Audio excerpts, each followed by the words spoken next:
Halo, selamat berjumpa lagi kawan-kawan Indoprogres di acara wawancara IPTV bersama saya Kunusain Ponto.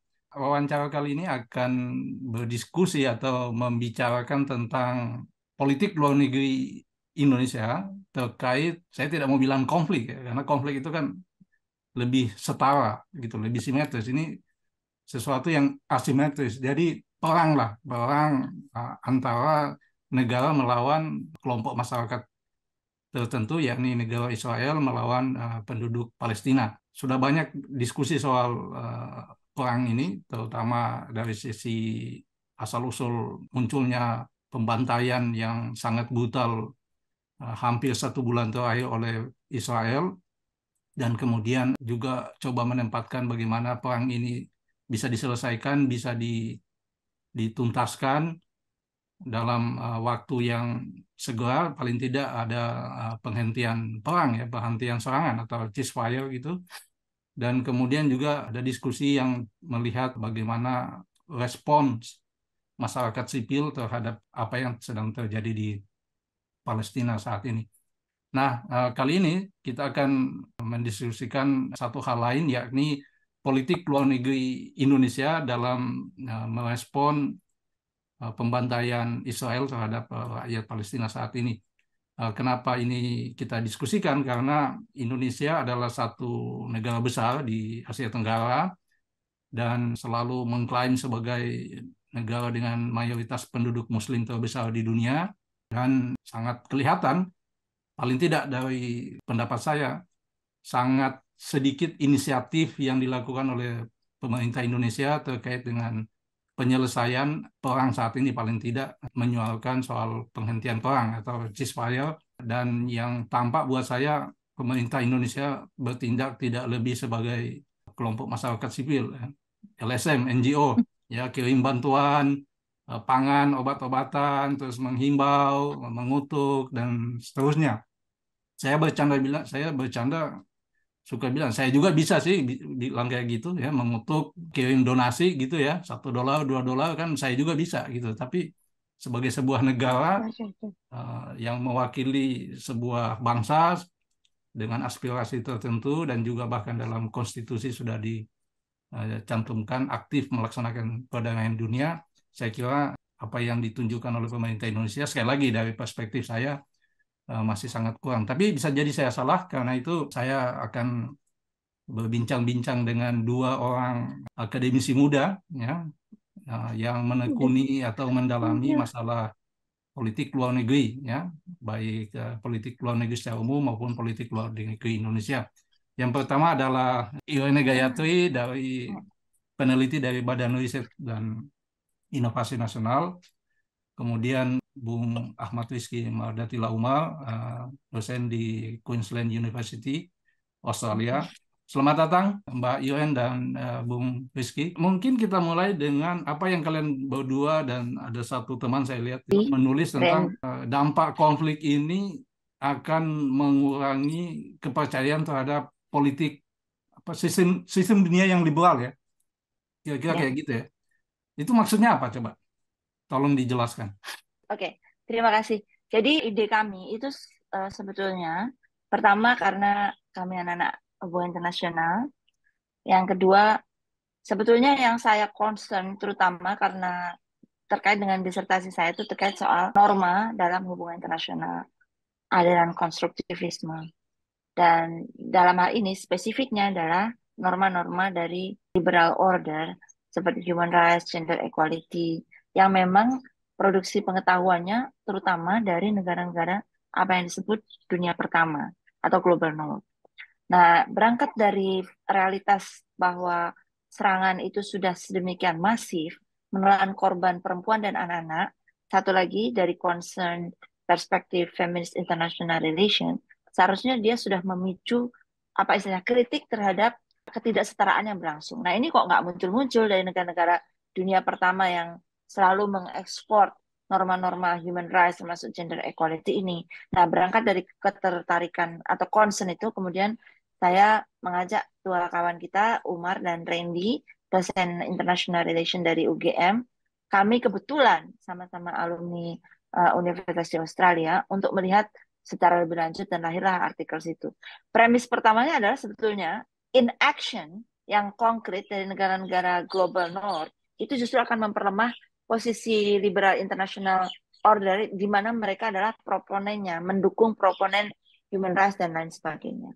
Nah, itu awalnya seperti itu. Mungkin Umat bisa lanjutkan, nanti saya tambahin lagi. Oke, saya nambahin dikit ya. Jadi kalau yang saya melihat ada dua hal. Pertama adalah adanya kemunafikan atau yang sering kita sebut sebagai hipokrisi dari negara-negara dunia utara, negara-negara barat terhadap standar yang sebenarnya mereka mereka buat sendiri sebetulnya. Kalau kita lihat standar tentang HAM misalkan atau hukum humanitar internasional, prinsip perang adil atau just war teori itu kan sebetulnya dibikin untuk kemudian oleh negara-negara barat untuk kemudian meminimalisir dampak konflik. Atau kemudian kalau kita lihat misalkan yang sering mereka lakukan ketika Rusia Ukraine misalkan, itu kan sebetulnya rights untuk kemudian melawan agresi sebetulnya yang dilakukan. Tapi kita lihat ketika kemudian di dalam konteks Israel Palestina saat ini yang terjadi adalah adanya hal-hal seperti ini seakan-akan dilupakan, seakan-akan yang tanda kutip tadi konflik tanda kutip Israel Palestina itu hanya berlangsung sejak tanggal 7 Oktober. Kita lupa bahwa ada 50 tahun pendudukan, bahwa selama 20 tahun terakhir, 15 tahun sampai 20 tahun terakhir orang-orang di Gaza hidup dalam open air prison karena dipagari oleh Israel, diisolasi oleh Israel dari dunia luar, yang kemudian menumbuhkan presi atau kemudian penindasan yang lebih luas. Nah, itu yang kemudian hal-hal yang semacam ini yang kemudian dilupakan. Itu pertama adalah poin tentang hipokrisi dari liberal international order. Yang artinya adalah kalau kemudian ini terjadi, ya orang tidak akan percaya lagi dengan standar-standar ini. Dan yang kedua adalah kalau kita lihat juga di sini, ini adalah limits atau batasan dari apa yang disebut sebagai free speech. Kalau kita lihat apa namanya kebebasan berpendapat, sering diagung-agungkan bahwa kita harus menjaga kebebasan berpendapat. Tapi kemudian ketika respons terhadap konflik Israel Palestina kemarin tidak diperbolehkan untuk kemudian menunjukkan yel atau solidaritas terhadap orang-orang Palestina dengan alasan antisemit dan lain sebagainya. Nah, ini yang kemudian saya kira membuat persoalan di Israel Palestina itu menjadi sangat, kalau kita lihat ini karena saya sebagai orang yang tinggal di negara settler koloni bernama Australia, ini adalah salah satu bentuk hipokrisi dan bentuk selektif, pilihan yang sangat selektif untuk kemudian menerapkan norma-norma dalam politik internasional, termasuk pada warga negara Australia dan orang yang tinggal di Australia sendiri. Ya, sebenarnya tatanan liberal itu kan sebenarnya sudah banyak dikritik ya. Itu semacam ilusi gitu ya. Tidak mungkin ada orde liberal global di mana ada satu imperium yang sangat hegemon gitu. Dan imperium itu adalah Amerika. Dan sudah banyak ahli politik yang menulis bahwa untuk mewujudkan atau untuk tetap menjadikan dirinya sebagai hegemon global itu salah satunya hegemon global, maka dua metode kan yang sering mereka lakukan. Ya, ini pertama dengan hard power dan yang kedua dengan soft power kan. Nah, kedua-duanya dipakai tergantung mana yang menguntungkan mereka. Nah, sehingga itu kemudian menjadi pertanyaan dan kasus Palestina ini menjadi bukti bahwa orde liberal itu nggak ada. Ini hanya diskursus intelektual aja, diskursus akademik di kampus-kampus, tapi dalam praktik politik tidak ada. Tapi mungkin ini terlalu sarkas ya lihat ini, karena jangan sampai kita kemudian jadi hitam putih gitu. Nah, pertanyaan selanjutnya adalah gini. Di dalam konteks kita menjaga atau menghimbau agar supaya tatanan liberal global itu masih punya makna, di mana Indonesia bisa memainkan peran di situ? Kira-kira itu. Ini saya kebetulan tadi iseng buka Lowy. Ingat ya, kita Lowy ada diskusi mengenai Indonesian Foreign Policy tahun 2021. So just 2 years ago. Di situ saya akan sedikit kasih share beberapa hal yang memang terkait dengan yang disampaikan oleh Kun. Pertama, betul bahwa international liberal order itu is an illusion. It doesn't stay on paper. but it's in real politics, it just affect a lot. Sebuah negara posisinya, positionality-nya seperti apa. Nah, dalam catatannya Lowy, kenapa Lowy mengeluarkan ini juga salah satunya mungkin karena Australia dan Indonesia itu kan relasinya cukup baik, kadang-kadang panas, kadang-kadang dingin, ya kan? Ada banyak hal yang bisa digali yang tidak diketahui publik Australia itu ternyata soal Indonesia juga masih banyak, termasuk juga asumsi-asumsi yang kadang-kadang nggak ada base-nya gitu. Padahal secara konkret people to people relation juga penting dan bisa memberi kontribusi pada official statement atau polisi resmi Australia terhadap Indonesia. Nah, misalnya di sini disebut dalam sebuah surveinya yang dikeluarkan oleh Lowy meletakkan survei ini dalam increasingly contested, jadi hubungan internasional atau geopolitik, identitas geopolitik yang makin berkelindan dan overlapping. Nah, Indonesia disebut punya clear visi mengenai lokasi atau tempat mereka di dunia yang berfokus di Asia, Islam, dan demokrasi. Jadi 3 modalitas soft power yang dimiliki Indonesia nih dibaca oleh Lowy. Islam, demokrasi, dan Asia. Centered on this aspect. Round 9, in 10 respondents, karena ini survei, 89% mengatakan bahwa Indonesia itu part of the democratic world and Southeast Asia, identifikasi tentang Indonesia. Sementara 78% mengatakan Indonesia itu part of Asia Pacific dan 72% part of Islamic world. Jadi clear ya bagaimana ada sentimen global bisa menyatakan Indonesia as like that in global politics. Nah, sementara itu, Lowy juga mengatakan bahwa pemerintah Indonesia telah bekerja untuk memframe Indonesia sebagai key actor di Indo-Pasifik, tapi hanya 57% dari orang Indonesia setuju bahwa Indonesia's place in the world is the Indo-Pacific. 57%.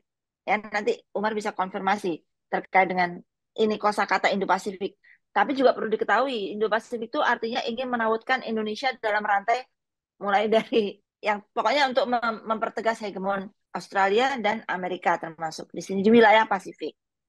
Hanya 44% mengatakan bahwa Indonesia masuk di wilayah Global South, meskipun peran tradisional Indonesia adalah promotor dari kerjasama di antara, nih ini kelihatan ya weakness-nya.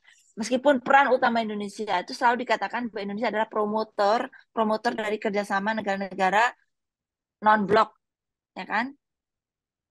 Dating back to 1995, Deklarasi Bandung.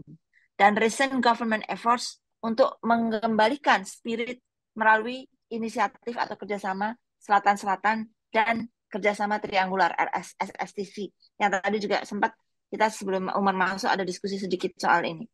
Jadi sudah kelihatan kelemahannya di mana kan? Dari surveinya Lowy. Sudah ada deklarasi tapi ada gap dengan aktualisasi yang dilakukan Indonesia as a state. Ya. Jadi Indonesia's place in the third world, Southeast Asia 89%, Democratic World 85%, Asia Pasifik 78%, Islamic World 72%, Indo-Pasifik 57%, Global South 44%, which is ironic, ya kan? Dan not part of anywhere 27%. Mungkin ini karena nggak jawab. Tapi menurut Lowy, Indonesia's opinions on major foreign policy have remained remarkably consistent since 2011. Berarti waktu itu zaman presidensi siapa? 2011? Pak SBY ya. Pak SBY waktu itu selalu slogannya adalah thousand friends, zero enemy, dan bersandar pada multilateralisme. Multilateralisme ini, kalau menurut saya, memang sangat diperlukan ketika kita as part of a global state, a global south state, harus menghadapi krisis seperti di Middle East atau di Southeast ASEAN terkait dengan Myanmar. Nah, ini karena terkait dengan kecepatan lobby, persuasi, dan kemudian bisa menghasilkan keputusan bersama. Nah, saya stop di situ dulu. Bisa dilanjutkan kembali ke Kun dulu. Nah, Bung Umar, kalau dari survei yang dilakukan Lowy tadi yang disampaikan oleh Iwan kan ada modal bagi pemerintah Indonesia untuk bisa terlibat lebih aktif kan, berperan lebih aktif dalam penyelesaian perang di Palestina yang terjadi saat ini. Tapi yang terlihat itu kata Kata Iwan itu ada gap kan antara apa yang potensi yang kita punya dan apa yang aktualisasi yang bisa kita lakukan. Nah, itu kenapa bisa demikian, Umar? Nah, kalau kita mau melihat politik luar negeri Indonesia, terutama sejak 10 tahun terakhir ya, Hmm, bukan cuma 10 tahun terakhir, tapi 20 tahun terakhir saya kira juga sama. 20. Ada, Ya. ya, ada semacam fragmentasi dalam pengambilan keputusan di politik luar negeri Indonesia. Artinya di satu sisi ada Kementerian Luar Negeri misalkan yang memang dari dulu posisinya konsisten bahwa masalah posisi Indonesia terhadap Palestina adalah solusi dua negara, di mana kemudian negara Palestina harus merdeka dengan batas yang kemudian harus dinegosiasikan antara Israel dengan Palestina, tetapi harus ada kemerdekaan Palestina. Di sisi lain juga itu di Kementerian Luar Negeri. Namun di sisi lain kalau kita melihat di Indonesia itu sebetulnya masih punya hubungan dengan Israel. Meskipun bukan hubungan diplomatik, kita masih punya hubungan pertahanan dan keamanan dengan Israel. Dan ini tidak pernah dibuka secara publik seberapa jauh kita kemudian punya hubungan. Artinya kita tidak tahu berapa dalam proyek modernisasi pertahanan kita, the Millennium Essential Force, berapa yang kemudian didatangkan senjatanya dari Israel juga. Kemudian misalkan kalau kita lihat tidak jelas kemudian apakah kita masih punya latihan atau baik misalkan di sisi intelijen maupun sisi perwira militer dengan Israel. Artinya masih ada hubungan dan kita juga punya hubungan perdagangan sebetulnya dengan Israel meskipun terbatas. Dan ini juga sebetulnya hubungan perdagangan juga sifatnya sangat elit, hanya orang-orang tertentu yang kemudian mengakses perdagangan dengan Israel. Artinya tidak kemudian punya posisi yang kemudian cukup kuat. Nah, ini membuat dalam banyak hal respons kita terhadap Israel itu sangat bergantung pada siapa yang kemudian ada di belakang layar.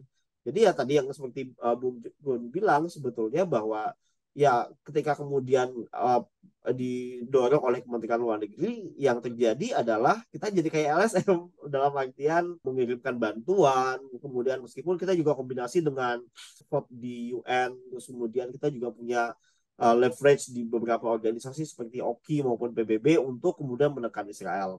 Namun kalau kita lihat sebetulnya tekanan diplomatik kita itu sebetulnya terbatas karena Israel didukung dengan sangat kuat oleh negara-negara Barat. Nah, ini keterbatasan respons. Plus sebenarnya tadi juga sempat kita diskusikan sebetulnya ada opsi yang bisa dilakukan oleh pemerintah Indonesia dengan misalkan boykot misalkan. Meskipun sebenarnya Indonesia tidak punya terlalu banyak leverage untuk melakukan boykot. Kita bisa mendorong misalkan aktivitas semacam BDS, cuma ya kemudian itu juga tidak begitu masif karena boykot itu kan sebenarnya esensinya adalah hits where it hurts kan sebetulnya. Artinya itu harus punya tonjokan ekonomi. Plus juga di sisi lain ini ada satu hal lagi, satu aktor yang belum banyak kemudian terlibat dalam politik luar negeri kita di luar, yaitu presiden sebetulnya. Sebenarnya presiden bisa memainkan lebih banyak peran dengan misalkan datang untuk kemudian menyampaikan dukungan, datang ke UN, atau kemudian misalkan mendorong kementerian-kementerian untuk satu suara. Ini tidak banyak terjadi. Jadi ya kalau kita lihat, meskipun tadi kita punya banyak opsi, punya banyak leverage, kita tidak banyak kemudian menggunakan opsi ini karena hambatan-hambatan tertentu. Nah, itu persis ketika kamu menyinggung soal lemahnya inisiatif dari presiden ya, yang saat ini adalah Presiden Joko Widodo, itu yang juga menjadi concern saya gitu ya. Tapi kalau kita bilang presiden kita ini tidak punya inisiatif aktif ke luar negeri, juga. Itu juga enggak juga. Dia aktif berkunjung ke sana kemari ke luar negeri itu cari investasi. Jadi dia menjadikan Indonesia ini, menurut saya ya, menjadikan Indonesia ini sebagai negara peminta-minta uang, pengemis investasi. Tapi dia melupakan satu dignity, yang kedua dia melupakan konstitusi, ya, bahwa kita itu harus aktif terlibat dalam menciptakan perdamaian dunia. Dan ini yang dia tidak lakukan selama 10 tahun terakhir. Kemana-mana dia berkunjung selalu agendanya adalah investasi, investasi, investasi. Ya, nah, kenapa ini presiden kita bertindak seperti ini? Dan kemudian menyerahkan seluruh urusan luar negeri ke tingkat menteri, dan kita tahu bahwa menteri-menteri ini juga punya keterbatasan kalau tidak mendapat dukungan kuat dari presiden. Gitu. Bagaimana menjelaskan soal ini, ya, Yun? Ya, ini jadi ingat mata kuliah analisis foreign policy. Ya, Umar. Approach is based on a structural perspective. Jadi ada dua. Role of actors dan struktur dalam policy approaches. Jadi banyak riset tentang foreign policy Indonesia itu memang selalu menyoroti ada semacam disonan ya. Disonan antara yang dilakukan Kementerian Luar Negeri dan aktor utama dari Kementerian Luar Negeri. Nah, dalam disertasi saya itu saya menulis bahwa ada keterpaduan untuk beberapa respon terkait dengan global call untuk gender equality, pemenuhan hak asasi manusia pasca 1998. Jadi di front politik luar negeri khusus terkait misalnya hak asasi perempuan, Indonesia itu responsif. Dan itu juga diikuti oleh support dari civil society organization yang kemudian bermitra dengan salah satu kementerian. Contoh, adopsi Indonesia untuk Women, Peace and Security yang berbasiskan pada UN Security Council Resolution 1325 mengenai Women, Peace and Security. Itu aktor-aktor utamanya adalah kalau untuk level nasional, termasuk yang saya istilahkan tuh adalah national norm entrepreneurs. Kita ke diskusi mengenai norm diffusion. Itu sebetulnya Indonesia mengikuti bahkan satu suara dengan apa yang disampaikan oleh di tahun 2000 beberapa international organization yang kemudian melahirkan resolusi tersebut. Nah, di Indonesia diikuti dengan terbitnya National Action Plan terkait dengan Women, Peace and Security untuk membantu meningkatkan partisipasi perempuan dalam resolusi konflik. Yang melengkapi kemudian keluarnya Undang-Undang Penanganan Konflik Sosial tahun 2012. Tapi di sisi lain, untuk front-front misalnya, mengatasi krisis di Southeast Asia, seperti Myanmar, Indonesia tampak kesulitan memobilisasi konsensus di level ASEAN. Ya kan? Kita keluar beberapa misalnya resolusi-resolusi atau kesepakatan-kesepakatan di ASEAN dialog, tapi jangan lupa juga ASEAN itu adalah konstruksi regional entitas pasca Perang Dunia Kedua yang tadinya ditujukan untuk mengatasi komunis insurgensi dan juga perluasan agenda komunis di Southeast Asia. Jadi kurang kuat untuk menjadi representativeness of interest of Southeast Asian nation itu sendiri. Nah, Indonesia menjadi leader di sini. Tapi juga jangan lupa ketika kita menganalisis siapa pengambil keputusan dalam front politik luar negeri, kan unit analisisnya ada leaders ya, ada aktor Polugri itu siapa? Kementerian Luar Negeri. Kementerian Luar Negeri bisa jadi sosok Retno, bisa juga di sosok birokrasi Kementerian Luar Negeri itu sendiri. Nah, di tengah Indonesia yang kadang-kadang ada persoalan dengan politik domestik, yang sebetulnya ini agak jauh dari analisis politik luar negeri, tapi mempengaruhi bagaimana performa politik luar negeri itu dilakukan. Kita juga jadi ingat bahwa kesulitan untuk mendukung Bu Retno itu agak berbeda levelnya dengan kesulitan mendukung Jokowi. Ketika Pak Jokowi naik, itu sudah banyak analisis kritis yang melihat, ya Umar ingat ya, bahwa Jokowi itu tidak terlalu tertarik dengan multilateralisme atau memimpin langsung forum politik luar negeri. Makanya kemudian dialihkan ke Ibu Retno. Tapi itu ternyata ada beberapa problem.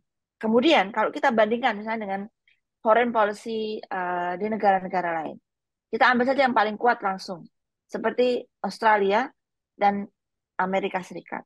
Dua ini memang mendapatkan dana yang cukup besar. Australia lah default ya, membiayai sekian ribu. Mungkin Indonesia itu sudah ada 100.000 orang Indonesia yang dibiayai kuliahnya di Australia dengan beasiswa pemerintah Australia. Indonesia baru sekian periode membiayai mahasiswa Indonesia lewat dana LPDP. Sebetulnya apa sih tujuan ini? Ini kan bagian dari soft power. Diharapkan orang-orang yang dibiayai ini bisa membantu mempromosikan nilai-nilai Australian di negara asal.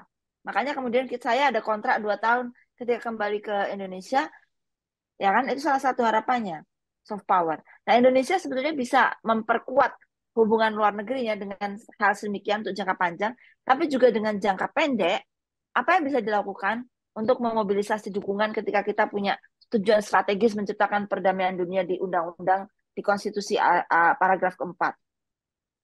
Saya setuju bahwa kepala negara ini harus sesekali berperan secara langsung dalam forum politik internasional, seperti sempat disinggung soal dedolarisasi di BRICS. Sebenarnya saya juga agak kaget ketika Indonesia mundur dari BRICS, belum pasti Nah, padahal ini adalah outlet yang memungkinkan kita untuk ada leadership di international politics. Paling nggak untuk mengganggu hegemoni Amerika, ya kan? Jadi we have some say in terms of international politics stronger. And then ini bisa mendorong kepada moral stance yang lebih kuat untuk ketika kita bicara pada leadership krisis.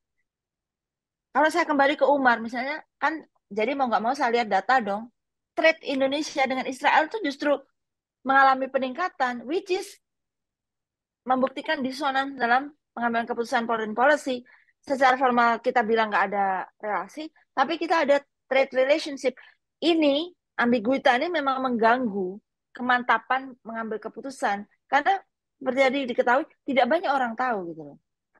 Jadi saya stop di situ dulu. Data-datanya ada, ya. Indonesia historical data, bilateral trade by product.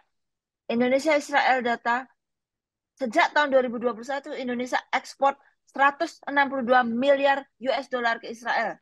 Main produk yang kita ekspor, video display, palm oil, textile, footwear. Ya kan? Tahun 2021 Indonesia did not export any service to Israel. Tapi apa yang diimpor? Ya kan? Kita mengekspor dari Israel ke Indonesia vaksin, blood anti-serum, waktu masa COVID sempat rame, ya kan? Toxins and cultures, video display, tool plates. During the last 26 years, the export of Israel to Indonesia have increased at an annualized rate of 9.09% from 3.68 million in 1995. Masa pemerintahan siapa? Silakan cek. Sampai 35,5 miliar US dollar tahun 2021. Israel exported services to Indonesia antara lain construction services, computer information services, termasuk apa, alat-alat sadap, ya kan, intelligent, footwear, royalties and license fees, the largest in terms of values. I stop there. Oke, Bung Umar. Kalau dari penjelasan Bung tadi ditambah dengan lebih detail lagi sama Iwan tadi, ini kan sebenarnya bukan hanya soal kebijakan presiden atau kebijakan menteri luar negeri atau departemen luar negeri yang terlihat ragu-ragu atau tidak terlalu serius di dalam mengatasi genosida di Palestina sekarang ini. Nah, masa kita harus tunggu 100.000 orang mati baru kita bertindak, iya kan? Nah, tapi ternyata ada yang lebih mendalam dari itu, ya. Ada hubungan dagang yang sangat besar, yang sangat pesat dan terus berkembang, dan ini kemudian memunculkan satu pertanyaan. Kalau begitu sebenarnya problem utama politik luar negeri Indonesia ini apa sih sebenarnya? Yang bahkan di ASEAN dia tidak terlalu sukses, kemudian di dalam proyek dedolarisasi yang dicanangkan oleh negara-negara selatan di saat-saat terakhir mengundurkan diri, di dalam kasus Palestina yang sekarang juga tidak lebih jauh terlibat. Jadi sebenarnya apa problem utama dari kebijakan politik luar negeri Indonesia ini? Kalau yang saya melihat ada 3 hal ya yang tadi juga disampaikan oleh Mbak Irin. Pertama, Indonesia itu negara yang sebetulnya dalam banyak hal punya apa namanya sejarah politik kita dalam banyak hal dibangun oleh Orde Baru, di mana kemudian warisan Orde Baru ini tidak sepenuhnya hilang. Ini terlihat dari misalkan ketika kita mau melihat apa yang dilakukan oleh Indonesia misalkan di ASEAN, itu patternnya tidak jauh berbeda, terutama di era Orde Baru akhir. Dan kita juga punya hubungan, terutama hubungan pertahanan dan keamanan dan hubungan militer juga dengan Amerika Serikat yang cukup kuat. Dan ini menjadi hal yang jadi pertimbangan ketika kemudian kita mau membuat politik luar negeri juga. Dalam banyak hal, posisi politik luar negeri kita tidak pernah secara vis-a-vis berhadapan atau berlawanan dengan Amerika Serikat. Ini juga satu hal yang kalau kita mau lihat ya, posisi politik luar negeri Indonesia itu dibentuk oleh pola dari pengambilan kebijakan luar negeri sejak zaman Orde Baru, dan reformasi tidak sepenuhnya mengubah itu. Kita hanya mengubah struktur pengambilan kebijakan menjadi lebih inklusif terhadap beberapa aktor, terutama masyarakat sipil.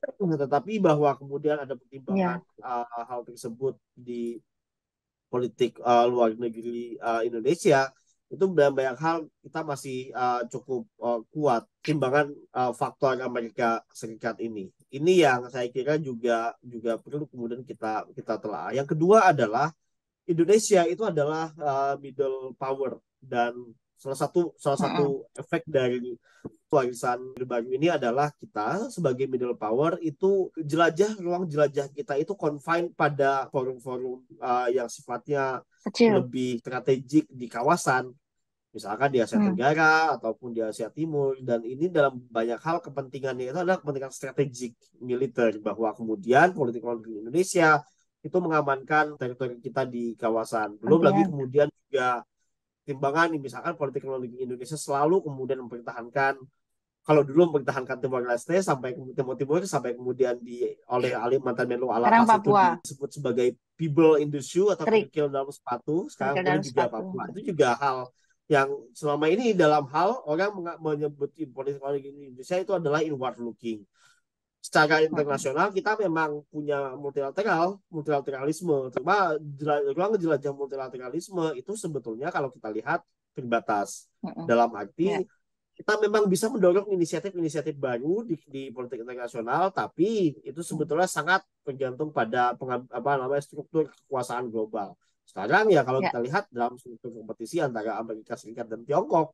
Nah, ini yang kemudian menjadi hal juga yang perlu kita lihat dalam politik luar negeri Indonesia. Yang ketiga adalah kalau kita ingin lihat dalam konteks Israel Palestina misalkan, meskipun posisi politik luar negeri Indonesia itu jelas ya soal Israel Palestina, bahwa kita anti imperialisme, anti kolonialisme, bahwa kemudian Palestina harus merdeka, dan kemudian harus ada negosiasi yang kemudian proses penyelesaiannya harus secara damai, diplomasi, tidak dengan invasi yang babi buta sampai kemudian ada genosida. Kita tidak bisa menekan terlalu spesifik karena posisi kita sebagai middle power, kita negara kekuatan menengah, kita juga tidak punya inisiatif yang lebih kuat untuk kemudian mendorong proses penyelesaian di luar kawasan kita. Israel Palestina harus diakui adalah aktor utamanya bukan Indonesia, namun negara-negara Timur Tengah, yang negara yang kemudian aktor utama di sini, biarpun kita sangat mendukung Palestina, namun yang kemudian sangat berperan dekat adalah negara seperti Mesir, Yordania, Uni Emirat Arab, Saudi, dan Turki yang memang regional power di Tengah. Nah, itu kemudian membuat intervensi kita terhadap isu Israel Palestina itu menjadi terbatas. Sayangnya kalau kita lihat juga negara-negara seperti Saudi Arabia, dalam beberapa hal juga Uni Emirat Arab dan Turki itu juga tidak secara serius, karena mereka punya hubungan yang sangat dekat dengan Amerika Serikat kalau kita lihat. Dan juga mereka juga punya ties, punya connection, baik itu yang diakui maupun yang tidak diakui dengan Israel. Meskipun misalkan Turki kan sekarang di presidennya adalah Recep Tayyip Erdogan. Namun Mesir sendiri punya hubungan diplomatik dengan Israel, dan mereka punya hubungan dagang yang juga cukup kuat dengan Israel. Erdogan tidak memutus hubungan itu meskipun dia posisinya sekarang sudah sangat kuat. Nah, ada complicity juga sebetulnya di sini. Belum lagi Saudi Arabia kan dalam 4 tahun terakhir sudah ingin melakukan normalisasi melalui dengan menggunakan skema Abraham Accords yang dibikin oleh Donald Trump. Ini juga hal yang tidak disayangkan, karena pada akhirnya kemudian Saudi Arabia yang sebenarnya bisa melakukan aksi boykot kolektif, mendorong solidaritas dunia Islam, ternyata tidak melakukan apa-apa. Nah, ini yang kemudian dari jelajah kita menjadi cukup lemah, dan ini juga kalau kita melihat ya ini memang karena faktor posisi Indonesia juga di politik internasional, yang sebenarnya secara kapabilitas baik diplomatik maupun militer memang tidak begitu kuat. Plus juga pengambil keputusannya inward looking ketika melihat hal kayak gini. Nah, ini kombinasi dua hal ini yang saya kira menjadi faktor penting kalau kita ingin memahami politik luar negeri Indonesia. Jadi tampaknya memang kita tidak bisa berharap banyak ya dari perubahan sikap pemerintah Indonesia terhadap dalam melihat kasus Palestina ini yang sekarang sedang terjadi. Ya seperti yang sudah kita lihat sekarang, menghimbau, mengutuk, menyarankan, Hmm. dan memberikan bantuan-bantuan sosial. Tapi apa memang hanya itu yang bisa dilakukan oleh pemerintah Indonesia di tengah berbagai keterbatasan, tapi juga sekaligus ada modalitas yang sebenarnya cukup besar seperti yang dibilang Iren di awal tadi. Misalnya, apakah keterlibatan Indonesia di organisasi konferensi Islam itu tidak bisa dibikin lebih maju gitu ya, lebih aktif menggalang komunikasi dengan negara-negara itu, seperti sebenarnya yang sekarang sedang dilakukan oleh Perdana Menteri Malaysia Anwar Ibrahim kan. Anwar Ibrahim secara eh, aktif mencoba membuka komunikasi dengan negara-negara Arab untuk membicarakan apa sikap kita terhadap apa yang sedang terjadi di Palestina. Nah, apakah kita bisa memaklumi kebijakan pemerintah luar negeri Indonesia dengan segala keterbatasannya, atau sebenarnya dengan adanya modal politik, geografi, dan demografi yang kita miliki itu, apa kita tidak bisa mendorong pemerintah atau pemerintah Indonesia tidak bisa melakukan hal lebih daripada sekedar yang ada sekarang ini? Gimana, Bung Umar? Silakan dulu. Kalau kita lihat memang masyarakat Indonesia semakin cerdas ya ketika melihat soal isu Israel Palestina. Saya merasa sekitar 15 tahun yang lalu isu Israel Palestina itu isu agama, isu solidaritas dunia Islam. Ya. Yang aksi itu ya mungkin dianggap konservatif, dianggap PKS. Sekarang sudah tidak lagi. Ini Mbak Irin yang sangat progresif, feminis, mendukung Palestina juga. Teman-teman yang kemudian teman-teman dekat saya yang Kristen juga saya sudah sangat kritis, dan isunya kemudian bergeser menjadi isu kemanusiaan. Yang dilakukan oleh aksi kemarin, misalkan aksi yang sebetulnya sangat besar dan tidak diberitakan oleh media Australia, itu sebetulnya menunjukkan bahwa secara demokratis masyarakat Indonesia sudah mulai sadar bahwa inti dari masalahnya adalah okupasi atau masalah penjajahan. Nah, ini belum sepenuhnya ditranslate oleh elit karena banyak komplisiti tadi, mulai dari komplisiti dagang, mulai dari dengan komplisiti kemudian ada yang pengen normalisasi, dan jangan salah ada elit juga yang punya dalam diam-diam itu punya ide mau normalisasi sebetulnya hubungan dengan Israel. Nah, tantangan ini adalah memastikan elit-elit ini sebetulnya bisa lebih accountable terhadap kehendak rakyat Indonesia, karena persoalan Palestina ini memang membutuhkan stronger gesture ya, membutuhkan stronger policy intervention, tidak hanya kemudian di sisi diplomatik atau bantuan kemanusiaan yang mana itu penting, tapi juga kita mendorong kemudian untuk kemudian paling tidak ada ceasefire, paling tidak ada kemudian ya gencatan senjata. Posisi Indonesia itu dalam banyak hal sekarang pada posisi main aman, dalam artian kita bantuan kemanusiaan dan kemudian itu disampaikan ke Gaza, tetapi kita tidak terlibat dengan aktor-aktor regional. Misalkan kita tidak mendorong misalkan kedutaan besar kita untuk kemudian punya statement yang lebih kuat, terutama di negara-negara Timur Tengah. Atau misalkan kita tidak kemudian mendorong stronger, kalau kita tidak beralign dengan negara-negara Amerika Latin yang sekarang sudah jauh lebih kuat statementnya untuk kemudian condemning invasion. Di sisi ini ya kombinasi antara aksi diplomatik dengan kemudian negosiasi, terlibat untuk masuk ke negosiasi melalui kedutaan-kedutaan besar kita, itu bisa menjadi opsi. Nah, ini yang kemudian saya kira juga perlu jadi agenda yang tadi saya bilang bahwa ini memerlukan keterlibatan presiden. Dan ini juga sebetulnya perlu reorientasi arah dari kebijakan luar negeri kita, karena kebijakan luar negeri kita 10 tahun terakhir ini sangat cari untung, pengennya investasi, pengennya kemudian ada nikel, tapi kita tidak sadar bahwa itu bisa kita gunakan. Kita bisa saja sebetulnya kalau kita ingin menekan Amerika Serikat, ya kita kemudian halting beberapa investasi terkait dengan critical mineral, atau terkait dengan electric vehicle misalkan, yang memang sejauh ini sudah ada, dan itu sebetulnya Indonesia itu ada pemain penting. Tapi lagi-lagi Indonesia tidak berani untuk kemudian mendorong posisi yang lebih kuat di sini karena lagi-lagi banyak hal juga. Atau misalkan kita selama ini kita juga sebetulnya cukup dekat dengan Tiongkok melalui Belt and Road Initiative misalkan. Kita bisa dan posisi Tiongkok di isu ini sebenarnya sudah cukup jelas yaitu solusi dua negara. Nah, kita tidak mendorong posisi itu kemudian kedekatan diplomatik kita untuk kemudian mendorong solusi dua negara yang lebih kuat di politik internasional. Kalau saya melihat seperti itu sih dari sisi diplomasi ya. Ya, Iwan ada tambahan Iwan? Iya, ini kebetulan saya lagi scroll-scroll international headline ya tentang aksi solidaritas besar kemarin itu. Itu yang saya bilang tadi soft power. We have dulu Rizal Sukma buat Islam in Indonesian Foreign Policy.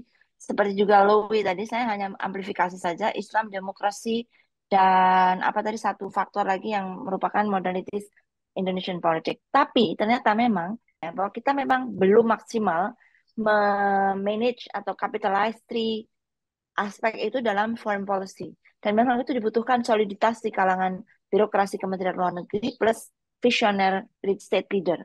Soalnya hari ini misalnya, kalau kita memang punya leverage dengan tiga faktor tadi, we will be in the headlines of Australia's mainstream media. Ya, karena itu akan mempengaruhi mungkin seberapa derajat kita punya relasi dengan negara-negara yang mendukung serangan di Palestina. We have a say, ya kan? Misalnya katakanlah, kalau beberapa negara yang punya hubungan relasi dengan Israel itu menyatakan blokade arms sales, termasuk salah satu dari Amerika Latin kemarin ya kan, presidennya bilang kita akan nggak kirim senjata lagi. Tapi Indonesia nggak punya hubungan diplomasi. Tapi ada front yang kita bisa mainkan misalnya secara solid. Nah, sementara Indonesia posisinya di OKI itu seperti apa? Kita juga harus analisis dengan benar. Misalnya kita tahun 1989 kita akan ikut penyelesaian konflik antara dengan soal membantu pemerintah Filipina dengan soal Moro National Liberation Front mediating ya karena mereka juga kan Islamic militants. Kita bantu. Tapi sekarang memang sangat terbatas. Nah, ya jadi yang harus diperhatikan tuh seperti apa sebetulnya konteks kapabilitas yang dipunyai Indonesia untuk mendukung peran Indonesia yang lebih asertif. Kalau saya bilang ini assertive foreign policy, tergantung pada leadership, national leadership, tapi juga soliditas dalam Kementerian Luar Negeri. Satu hal mungkin tadi Umar belum sempat sampaikan, beberapa waktu yang lalu itu ada perintah untuk satu misi visi presiden di antara kementerian, ya kan? Jadi dengan perintah ini, mungkin nanti data pendukungnya, statement ini bisa dicari oleh Kun ketika kita membuat artikel atau apapun ya. Hanya visi presiden untuk kementerian-kementerian itu akan berdampak seperti apa untuk soal frontline di foreign policy. Karena bisa saja Menlu sangat aktif, asertif, tapi ketika tidak didukung dengan fleksibilitas atau support yang maksimal, maka akan mencerminkan ya itu tadi ambiguitas atau ada statement tapi action masih lemah. Dan itu juga akan reflektif pada how we perceive the global world. Terutama di kalangan negara-negara dunia pertama yang memang punya perspektif seperti tadi. Langsung direct relationship. Misalnya nih, Scott Morrison. Nggak ada dia concern soal peran Indonesia di kalangan global. Dia langsung ke Tel Aviv. Ya kan? Albanese langsung ke Amerika. Nggak ada dia payah-payah konsultasi, oh Indonesia nih majority Muslim country, maybe I should ask for opinion when I wanted to have a bilateral relationship or support about Israel and Palestine. They will have a concern on how we deal with situation in the global politics. Jadi menurut saya itu akan terrefleksikan pada bagaimana kita dipersepsikan oleh negara-negara global North yang punya interest di Middle East tadi. Kalau soal-soal ambiguitas ini nggak segera diselesaikan ya, kan ada tuh beresin dulu sampah-sampah di halamanmu, then let's talk about yang tadi. Inward looking is fine, ya kan? Kedaulatan teritori dan lain sebagainya. Tapi kita juga harus punya balance gitu dengan bagaimana kita memperlakukan soal-soal ini ketika kita harus diperhadapkan dengan global crisis yang butuh asertif Indonesia. Kita bisa loh bilang aktif and free foreign policy dengan asertif, bukan dengan menunggu atau dengan ambiguitas atau mempertimbangkan terlalu banyak. Itu menurut saya begitu. Ya, kalau soal ambiguitas berarti kan ini menunjukkan atau menandakan pemimpin yang lemah kan, leadership yang lemah, yang tidak punya. Lemah mungkin kurang tepat ya. Kalau lemah kurang tepat pun saya menurut saya. Unmanaged well. Nah, oke. Ya sih? Dalam konteks itu ya, kita kan sedang menuju election nih, ya, Ya. pemilihan presiden. Oleh banyak orang dianggap sebagai salah satu penyebab kenapa pemerintah Indonesia nggak peduli terlalu besar dengan Palestina, karena sibuk dengan Ya. soal capres-capres ini kan. Nah, mungkin kita bisa ngomong sebentar tentang pemimpin seperti apa yang kita butuhkan ketika berhadapan dengan konflik seperti yang terjadi di Palestina ini. Dia sehingga bisa menempatkan peran Indonesia dengan tepat, ya. Dia tidak membahayakan kedaulatan nasional, tapi juga dia aktif menciptakan perdamaian dunia, ya, aktif dalam usaha memerdekakan, membantu kemerdekaan negara-negara yang dijajah, kan itu pesan undang-undang kan, itu tertulis dalam undang-undang. Nah, menurut kalian berdua sebagai orang yang mendalami hubungan internasional, politik luar negeri, pemimpin atau presiden seperti apa yang kita butuhkan di dalam berhadapan dengan krisis seperti yang terjadi saat ini di Palestina? Silakan ya. Oh ya, oke. Kalau menurut saya yang bisa memanage bilateral and multilateral forum dengan lebih baik. Yang pertama itu, yang kedua bisa mengamplifikasi kekuatan atau modalitas Indonesia seperti tadi. Mau tidak mau saya harus sampaikan lagi itu ya, Islam, demokrasi, itu dua di antaranya. Dan juga multikulturalismenya Indonesia itu as part of kekuatan Indonesia yang bisa disampaikan secara global dan diamplifikasi. Yang ketiga itu kemampuan untuk memanage dissonance tadi, yang ambigu-ambigu itu misalnya trade relationship, karena itu ternyata sangat berdampak melihat peran Indonesia di level di mana geopolitically kita ini sekarang sedang ada di tengah, ya kan? Seperti ada Cina di satu sisi, Amerika di sisi lain. Amerika sangat politiknya sangat intervensionis. Cina itu tidak agresif, tapi dia trade-nya cukup agresif. Dan how we manage this, itu yang diperlukan. Ya kan? Memanage secara benar, tapi juga untuk ke Indonesia sendiri bagaimana implikasinya. Nah, menurut saya presiden yang ke depan tuh harus bisa menyeimbangkan dua hal itu, front-front tersebut. Yang berikutnya adalah dia bisa memimpin, misalnya ini yang saya masih lihat itu aspek-aspek seperti norma-norma human rights, gender in decision making, foreign policy, tapi juga mainstreaming di semua lini sektor pemerintahan itu saya kira bisa dinaikkan juga.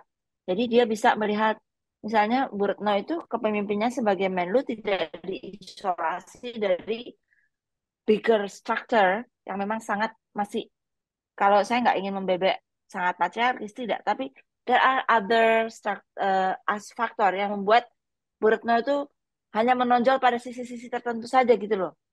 Padahal leadership yang bisa diambil dari Bu Retno untuk kepemerintahan ke depan itu sangat bagus, yang bisa diadopsi.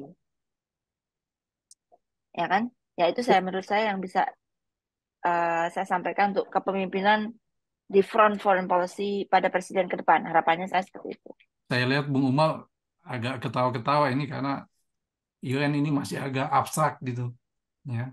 Ini pemimpin yang bisa memanage itu, kalau bahasa politiknya kita butuh pemimpin yang kuat atau pemimpin yang apa, gimana, fleksibel atau seperti apa? Bung Umar silahkan.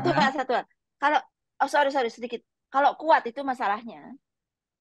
Kuat orang selalu ada langsung tendensi militer. No, I don't need military background president. I want to have a civilian president, tapi punya visinya lebih clear, ya kan? berani berkata di forum regional, tapi juga di forum multilateral. Dan tahu identifikasi peta krisis, di mana dia harus lebih asertif. Sebetulnya itu. Itu artinya Bung Umar presidennya harus bisa bahasa Inggris katanya. Gimana itu, Bung? Sebenarnya nggak harus bisa bahasa Inggris juga, karena banyak pemimpin yang kemudian datang aktif ke luar negeri, kemudian tidak bahasa Inggrisnya Mbak tidak terlalu translator. fasih, tapi ya karena ada interpreter kan, ada penerjemah. Tapi yang paling penting itu adalah, ini nyambung tadi kata Mbak Irin. Satu, kita perlu presiden yang bisa menghandle atau bisa mengkoordinasikan semua kementerian di bawahnya yang terkait dengan politik luar negeri untuk kemudian satu visi, satu suara. Kita tidak melihat ini di 10 tahun terakhir, di setahun sebelumnya malah lebih banyak mengurusi masalah hal lain, masalah korupsi dan lain sebagainya dibanding politik luar negeri yang sifatnya koheren. Tapi kita perlu pemimpin yang bisa kemudian paling tidak punya koordinasi antara Kementerian Luar Negeri, Kementerian Pertahanan, Kementerian Perdagangan, dan kementerian-kementerian lain yang mengurusi politik luar negeri dalam satu suara. Yang kedua adalah responsif terhadap dan paham terhadap isu internasional. Selama ini kalau kita lihat politik luar negeri kita, responsnya tidak berdasarkan kepentingan nasional kita sebetulnya, tidak berdasarkan suara dari rakyat Indonesia, tetapi justru lebih banyak mengedepankan kepentingan seperti investasi dan kepentingan bisnis. Kalau kita lihat oligarki di politik, di pengambilan kebijakan luar negeri kita cukup kuat, dan itu terutama di luar Kementerian Luar Negeri itu sangat kuat dominasi kelompok bisnis di sini. Nah, kita perlu kemudian presiden yang bisa lebih independen daripada oligarki bisnis semacam ini. Ini agak susah di tahun ini karena baik tiga presiden itu pembisnis semua masalahnya, di belakang layarnya ini agak susah. Yang satu adalah pengusaha media besar, yang satu ketua tim sesnya adalah mantan ketua Kadin, yang satu juga ketua Kadin yang petahana. Itu juga sebetulnya dominasi kelompok bisnis dalam di belakang presiden ini cukup kuat ke depan. Nah, ini yang agak susah kita harapkan ke depan. Yang ketiga adalah saya kira ke depan perlu pemimpin luar negeri Indonesia yang tidak hanya responsif terhadap masalah internasional, bisa merespons dengan cukup strong dan solid, tetapi juga aktif untuk kemudian memedia aktif dalam kemudian kunjungan ke luar negeri. Bukan hanya kunjungan yang sifatnya seremonial ya, tetapi juga untuk merespons masalah-masalah yang menjadi concern kita secara lebih kritis. Nah, misalkan kalau kita ingin Indonesia lebih kuat, misalkan ya dukungan kita terhadap otoritas Palestina untuk kemudian bisa diperkuat, dan didukung dengan dukungan simbolik dari pemerintah Indonesia perlu untuk kemudian dipertimbangkan. Karena selama ini kita bicara tentang solusi dua negara, tapi kita juga tidak mendorong untuk langkah memperkuat otoritas yang lebih kuat, terutama untuk menjadikan Palestina sebagai satu negara berdaulat yang utuh. Dan itu perlu gesture yang lebih kuat. Bisa jadi tidak ke luar negeri, tetapi juga kemudian punya kontak yang lebih intens dengan baik dengan pemimpin di Ramallah maupun dengan pemimpin lain Palestina yang lain. Nah, ini yang kemudian kalau kita ingin pemimpin Indonesia lebih kuat dari yang ke depan, ini tiga hal ini yang penting. Kuat itu bukan dalam arti kuat tangan besi ya. Karena selama ini ide asosiasi orang pemimpin kuat itu militer, padahal tidak seperti itu sebetulnya. Kita punya pemimpin militer yang tidak bisa mengkoordinasikan kementerian. Ya, Nah, yang diperlukan adalah Harto. pemimpin yang bisa cermat dan bisa kemudian merespons masalah politik internasional secara lebih komprehensif. Artinya di sini orang yang kemudian presiden itu kan bukan institusi kenegaraan ya, bukan hanya person. Lagi-lagi kalau kita bicara presiden itu kita membayangkannya hanya presiden faktor personality Jokowi atau personality Ganjar atau Prabowo atau Anies misalkan. Tapi ada orang di belakang layar yang jadi think tank. Institusi kepresidenan ini yang saya kira penting untuk kemudian diperkuat sehingga kemudian presiden itu bisa responsif dan bisa mengkoordinasikan pemerintahan secara efisien. Itu yang saya kira. Dan yang mungkin saya perlu tambahkan juga bahwa kita juga perlu pemimpin Indonesia yang stand up terhadap operasi di mana-mana, dan terutama stand up terhadap pemimpin kuat di negara lain misalkan. Tidak harus kemudian berlawanan dengan Joe Biden atau berlawanan dengan Rishi Sunak atau dengan Xi Jinping misalkan. Tetapi kalau kemudian kita perlu presiden yang kemudian bisa mengatakan bahwa ini adalah kebijakan yang salah, it's not what Indonesia wants, we want stronger action. Itu kan bisa dilakukan sebetulnya tanpa kemudian mengorbankan kepentingan nasional kita. Ya, terasa kita sudah membicarakan soal politik luar negeri, hubungan internasional Indonesia ini sudah lebih dari 1 jam ya. Saya kira Wow. banyak hal yang menarik yang kita dapatkan dari perbincangan ini. Misalnya kita melihat bahwa sebenarnya politik luar negeri Indonesia itu punya beberapa keterbatasan ya, dan keterbatasan itu bukan hanya karena persoalan pemimpinnya, presidennya atau menteri luar negerinya, tapi ini keterbatasannya bersifat kelembagaan dan juga historis ya, dan tidak mudah untuk keluar dari keterbatasan itu.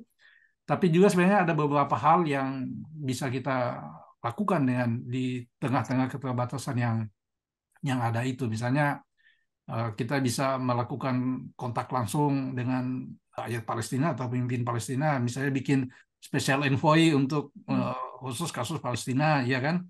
Atau misalnya kita bisa punya pemimpin yang mampu memanage kementerian maupun kebijakan luar negeri dan kepentingan domestik yang tetap menghargai hak asasi manusia, kebebasan pers, demokrasi, dan seterusnya dan seterusnya. Dan saya pribadi sangat senang dengan perbincangan kita ini. Mudah-mudahan kita bisa mendapatkan manfaatnya dan pemirsa Indopolis juga mendapatkan manfaat dari perbincangan ini. Terima kasih kepada Iren, Bung Umar, atas waktunya. Mudah-mudahan kita bisa berbincang-bincang lagi di kesempatan berikutnya terkait dengan politik luar negeri Indonesia, terutama ini menjelang pemilu presiden 2024, karena ini saya percaya konflik belum akan selesai. Ukraina, Rusia belum selesai, hanya kira-kira paus gitu ya. Terus Cina yang terus-menerus muncul sebagai sebuah rival baru bagi Amerika, dan ini sangat berpengaruh dalam sikap pemerintah Indonesia dalam menghadapi perkembangan global yang akan sangat dinamis ke depan. Sekali lagi terima kasih, sampai jumpa lagi di kesempatan berikutnya. Bye-bye, salam.